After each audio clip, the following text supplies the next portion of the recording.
had a couple days since our win at Arkansas. I had a chance to look at Texas. Texas is very talented. We're going to have to play really well. And you've got the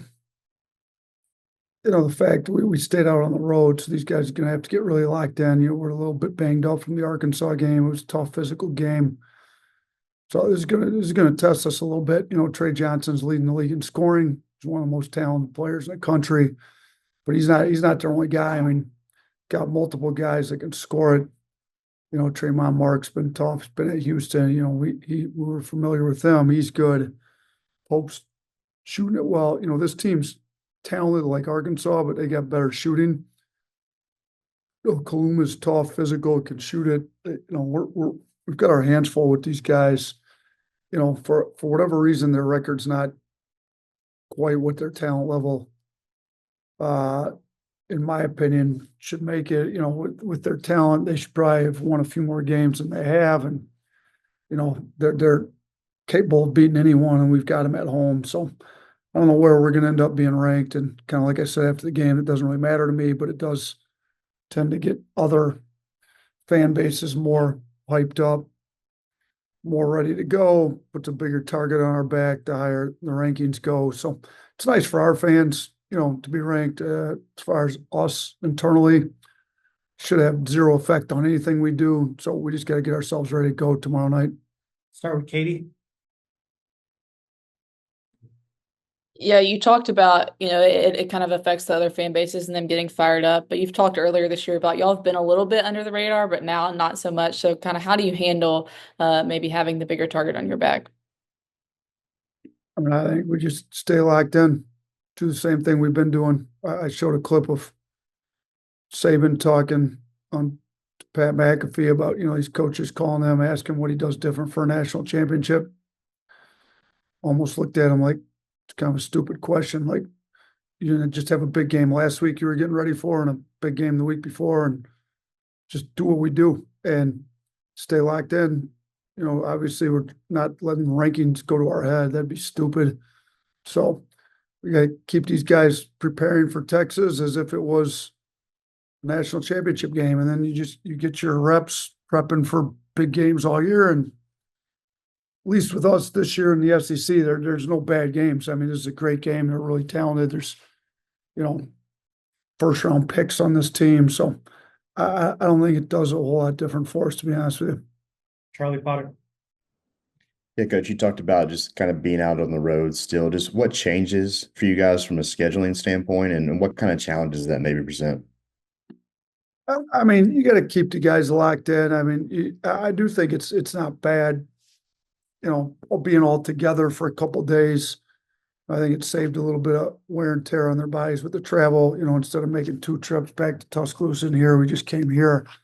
So I think it was the right thing to do. We did get in pretty late, had some delays with the travel a little bit. So, guys are getting caught up on their rest. We just had voluntary shooting yesterday. We did a lot of film study yesterday, and then today we had practice this morning. I thought it went pretty well. Thought guys looked like they had some pop, so our legs should be fresh for the game tomorrow night.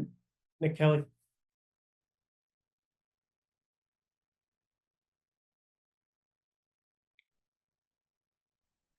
All right, there we go. Sorry, you talked about, Nate, that not reacting to the ranking, but with just such a big game coming up Saturday, what tangible things are you doing to help guys focus on Texas and not look ahead to Saturday?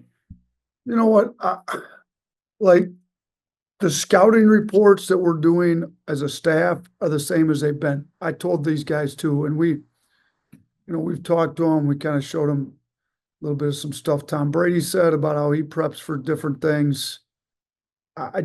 We've got to prep for this Texas game like it's the Auburn game. You can't all of a sudden turn up your preparation for a big game, if you will. Like that's asking for disaster. It's showing your immaturity. We've got a lot of fifth-year seniors. We should not be immature. We should be prepping for Texas like we're prepping for Auburn, like we would prep for an NCAA tournament game. So when we get to the NCAA tournament, when we get to the SEC tournament, when we get to these so-called big games, we've already been prepping for every game like it's a big game. So that's what we've been trying to tell our guys, and I hope that they're mature enough to understand that, and I think they are. Chase.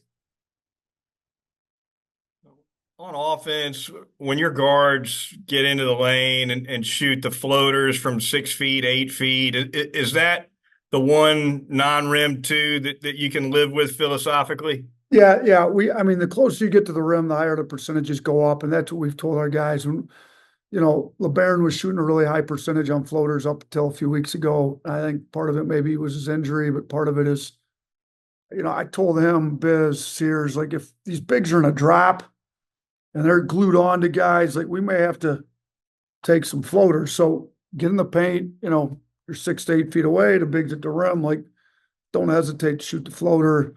I think LeBaron's numbers have gone down pretty significantly since I told him that. So like those are not the shots we're hunting, but those are the shots that we're, willing to take if they've taken away everything else. So yeah, that would be correct. Those are a lot better than 18-foot contested pull-ups.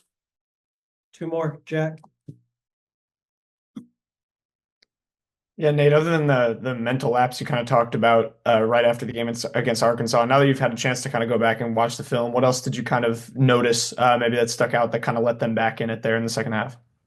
Yeah, I thought our turnovers in our shots, and we got a couple of shots blocked that we should have made better reads on. We had some turnovers we should have made better reads on. Our offense fed their defense too much. So, it's a two-way street with the offense and the defense. The last 8 minutes of the game, the first 32 minutes of the game, we held them to a 0.92. The last 8 minutes, they were like a 1.71, I believe. And then on our offensive end, we had been humming along pretty good, and then they held us to a 0.8 down the last 8 minutes of the game. So it wasn't just a lost focus on defense. It was made bad reads on offense that fed their offense, playing off missed shots or turnovers. So we got to handle both sides of the ball a lot better. That the offensive putback at the free throw line, we got to make some tough plays. I mean, there was just a handful of things that we've got to do a whole lot better once we get a lead like that. Last one, Hunter. Hey, Coach. What makes Trey Johnson so dangerous, and has LeBaron really given any insight due to their time together at Link? Yeah, I mean, LeBaron talked about him a little bit with us. I mean, he says he makes tough shots. I mean, he does. He can make some of the toughest shots you've seen in the country. So, I hopefully LeBaron's got a good idea on how to guard him. But this guy takes shots that it's almost like you don't have a whole lot of control. He's either gonna make or miss them. So we got to make sure they're super contested. He's 6'6". He's gets up on his jump shot pretty well. He's got a decent jumper where he gets up. He can post. He can hit threes. He can drive it. And there's a reason this guy was, number one player in his class on different rankings for a while there. So he's talented. We got to probably mix it up a little bit, whether we put size on, guards on him. LeBaron's got some familiarity with them. We're gonna have to mix it up a little bit on him and have a lot of different things to go. The deal is, though, it's not like they're a one-man band with just this one. I mean, they've got shooting all over the floor, so it's hard to just totally focus on him and then all of a sudden leave Pope or, whoever you want, Kaluma's shooting it well, Tremont Mark's shooting it well.